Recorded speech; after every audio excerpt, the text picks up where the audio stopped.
नमस्कार, मी वीनास kitchen cooking with लव मध्ये आपलं सर्वांचं मनापासून स्वागत आहे।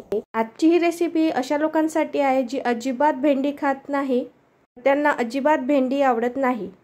अशा लोकांना ही दही भेंडीची भाजी आवडल्याशिवाय राहणार नाही। तर व्हिडिओ छोटा असल्यामुळे ही रेसिपी स्किप न करता नक्की बघा। चला तर रेसिपीला सुरुवात करूया। त्यासाठी मी या ठिकाणी भेंडी घेतलेल्या आहे।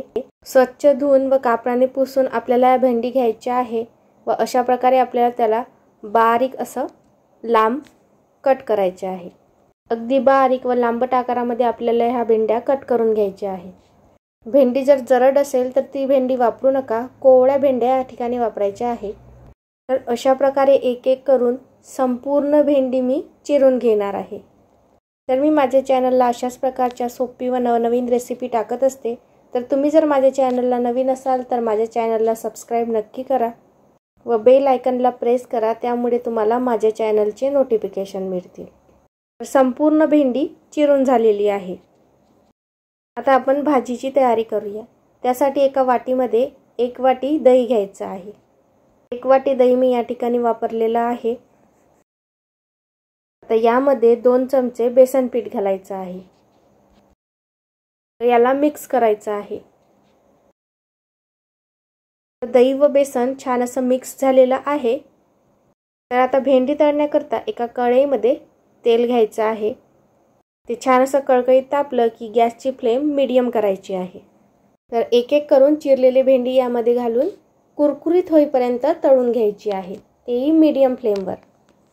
भेंडी कुरकुरीत होण्याकरता मीडियम फ्लेमवर तळायला थोडासा वेळ लागतो।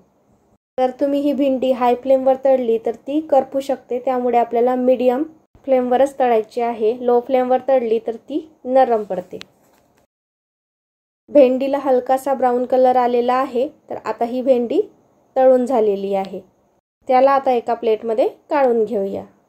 तर अशाच प्रकारे मी संपूर्ण भेंडी तळून घेणार आहे। तर आता संपूर्ण भेंडी ही तळून झालेली आहे। तर आता त्याच कढईमध्ये 2 चमचे तेल घालायचं आहे। त्यामध्ये लसूणची पेस्ट घालायची आहे व एक मीडियम साईजचा लांब चिरलेला कांदा यामध्ये घालायचा आहे। कांदा घातल्यानंतर याला 1 ते 2 मिनिटं आपल्याला परतायचं आहे।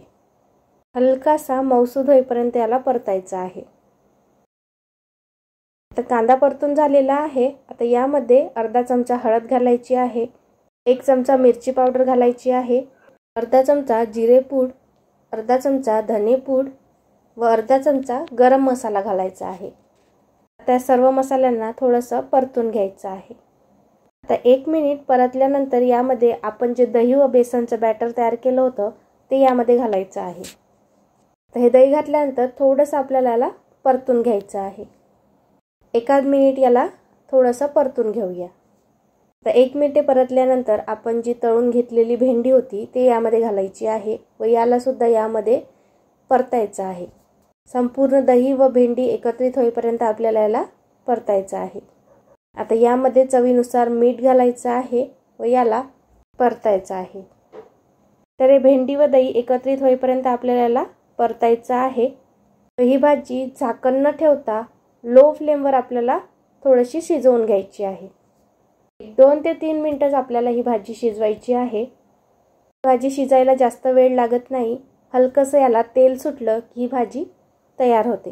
तर भाजीला तेल सुटलेलं आहे। आता आपली ही भाजी सर्व करण्यासाठी तयार आहे। तर चवीला अतिशय उत्तम लागणारी व झटपट होणारी आपली ही अगदी हॉटेलच्या चवीची आपली ही दही भेंडीची भाजी तयार आहे। तुम्ही ही भाजी नक्की ट्राय करून बघा, सगळ्यांना नक्की आवडेल। कशी वाटली मला कमेंटमध्ये नक्की कळवा। हा व्हिडिओ आवडल्यास व्हिडिओला लाईक करा, शेअर करा, सबस्क्राईब करा व बेल आयकॉनवर क्लिक करा। धन्यवाद।